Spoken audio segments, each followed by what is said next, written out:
peeps. Chloe's mom here.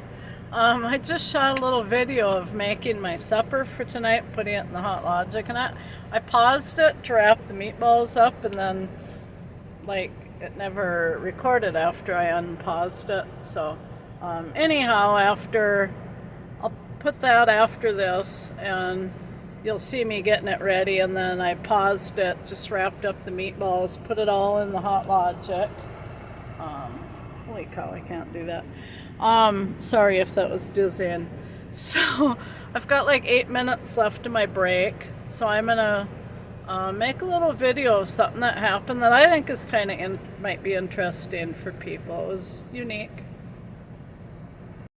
All right, so Chloe and I are sitting at lunch in Leroy, Illinois.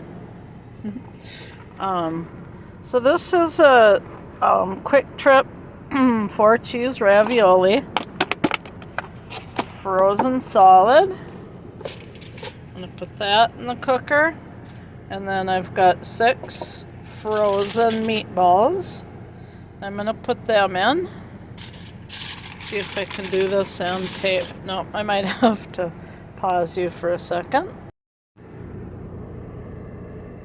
Chloe's using my bag of salad for a pillow. So we're pulled over for the night, and we got a pillow of cherry almond gorgonzola. I have no idea if that's how you say it. Salad. Looks delish. Let's see how our stuff did in the Hot Logic. Ooh, hot, hot, hot.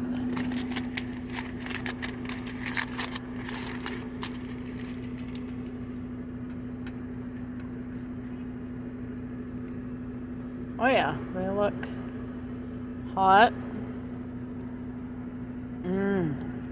Hot and cheesy. I think we'll just plop these meatballs right on top. Take this out of the Hot Logic. Chloe's like, yeah, I'll take one of the meatballs. And make up a salad. I got a radish there too. I love radishes. And yeah.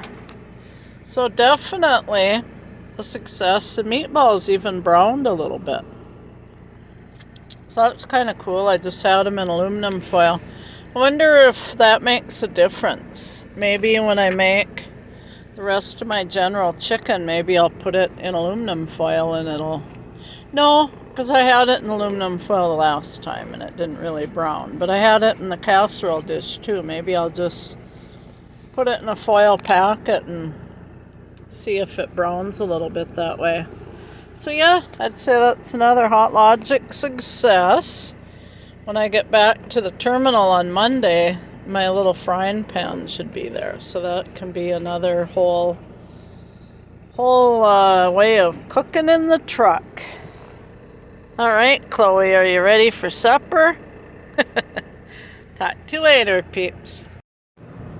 Okay, so what happened was I picked up my load at AMSOIL, and the first thing you do when you get a load is you run it over a certified scale, and that will, one, tell you if the whole gross is legal, and also it'll tell you if your axle weights are legal, and if they're not, you can slide your tandems to make them legal. So, big yawn. Within reason, there's also something called bridge laws, which dictate how far back your axles can be. In California, you can only move your axles back so the center of the rear axle is 40 inches from the kingpin. So that's really limits how much you can take in California, which I suppose is their idea. But anyhow, so here's my scale ticket from my first scale. As you can see, my gross weight was 80,840. Legal weight is 80,000. So what I had to do, there was some snow on the trailer, but not like 840 pounds worth of snow. So I had to take it back to AMSOIL, and they had to take some product out of the trailer. So then I went back to the scale, and I scaled it again, and as you can see, the gross is fine, 78,560. But you'll see the drive axle is 34,800 pounds of weight on it, and by law you can only have 34,000. So my axle was 800 pounds over. I had to slide, in order to move the weight back, you have to slide the tandems forward, and each hole that you slide them gives you about 250 pounds.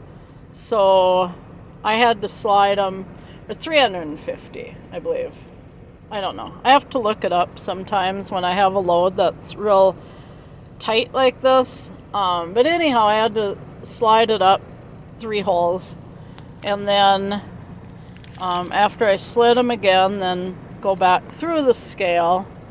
And as you can see, this time the drive axles are at 32.9 and the trailer axles are at 33,980, so they're just legal.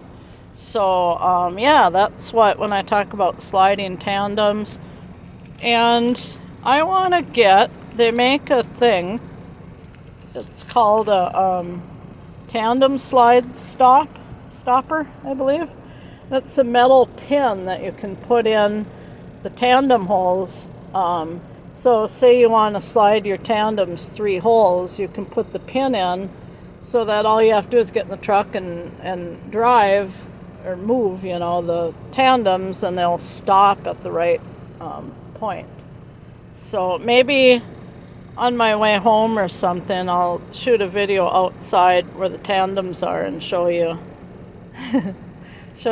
what I mean by that. And then as long as I have these scale tickets out, so I've been talking about these little trucker cards that I'm collecting for Dylan, and I ordered him a binder pages for a binder, and each page holds 9 cards. But this is where I'm getting them. So when you get a scale ticket, inside of it is a trucker card. I can't get it out of here. There. Isn't that a beauty? Look at that. Wow. And then on the back tells a little bit about, it tells about the truck. Oh, that's an International. Wow. 2007. That's a beauty. So that's the guy who owns it, and it gives like a little bio. Gosh, that's a beautiful International. Oofda. But yeah, so anyhow, that's where I get these cards, and I've gotten quite a few, and some I have duplicates of. I'll probably make myself a page of cards just for fun. Okay, I'll make more video later.